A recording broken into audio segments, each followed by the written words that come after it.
മുത്തശ്ശി, എൻ്റെ പ്രിയപ്പെട്ട മുത്തശ്ശി, എൻ്റെ മാത്രമല്ല എല്ലാവരുടെയും പ്രിയപ്പെട്ട മുത്തശ്ശി, സ്നേഹനിധിയായ മുത്തശ്ശി. മുത്തശ്ശി ഒരു തണൽ വൃക്ഷം തന്നെയായിരുന്നു. കല്യാണം കഴിഞ്ഞ് വന്നപ്പോഴാണ് ആദ്യമായി എൻ്റെ ഭർത്താവിൻ്റെ മുത്തശ്ശിയെ ഞാൻ കാണുന്നത്. വളരെ വേഗം അവർ എൻ്റെയും പ്രിയപ്പെട്ട മുത്തശ്ശിയായി. ഭർത്താവിനെക്കുറിച്ചുള്ള പരിഭവം പോലും മുത്തശ്ശിയോട് പറയാനുള്ള സ്വാതന്ത്ര്യം എനിക്കുണ്ടായിരുന്നു. മുത്തശ്ശിയെ കാണാൻ തറവാട്ടിൽ പോയാൽ മുത്തശ്ശിയെ കെട്ടിപ്പിടിച്ച് കിടക്കുക എൻ്റെ പതിവായിരുന്നു. അപ്പോൾ ആ വിരലുകൾ എൻ്റെ മുടിയിഴകളെ തലോടുമായിരുന്നു. ഇനി അതൊരിക്കലും തിരിച്ചു വരില്ല. ആ സ്നേഹം, ആ തലോടൽ, ഒന്നും.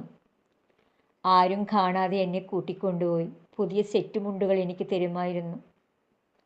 പ്രായമേറെയായെങ്കിലും വായിക്കാൻ എൻ്റെ മുത്തശ്ശിക്ക് കണ്ണാടിയുടെ ആവശ്യമില്ല. ഓർമ്മശക്തി അപാരം. ആര് വീട്ടിൽ വന്നാലും ഭക്ഷണം കഴിച്ചിട്ട് പോയാൽ മതി എന്ന് പറയും. ഇന്നും ഓർമ്മയുണ്ട്. മുത്തശ്ശിക്ക് സുഖമില്ല എന്നറിഞ്ഞ് മുത്തശ്ശിയെ കാണാൻ ഞാൻ പോയി. പതിവ് പോലെ കട്ടിൽ കിടന്ന് മുത്തശ്ശിയെ കെട്ടിപ്പിടിച്ച് കിടന്നു.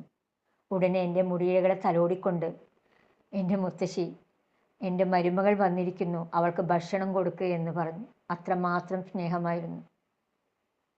ഒരുപാട് ഓർമ്മകൾ ആ സ്നേഹത്തണലിൽ ഉണ്ടായിരുന്നു.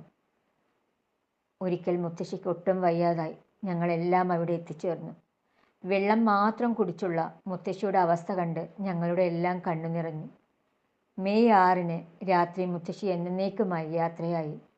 ഇന്നും തറവാട്ടിൽ പോയാൽ ആ റൂമിൽ പോയി ഞാൻ ഇരിക്കാറുണ്ട്. എൻ്റെ കണ്ണുകൾ നിറയാറുണ്ട്. ആ തലോടൽ ഞാൻ കൊതിക്കാറുണ്ട്. ആ ശബ്ദം കേൾക്കാനും ആ ചിരിക്കും ഞാൻ ആഗ്രഹിക്കാറുണ്ട്. എൻ്റെ പ്രിയപ്പെട്ട മുത്തശ്ശി ഇന്ന് വേറെ ഏതോ ഒരു ലോകത്താണ്. എങ്കിലും ഞങ്ങളുടെ കൂടെ ഉണ്ട് എന്ന് വിശ്വസിക്കാനാണ് എനിക്കിഷ്ടം.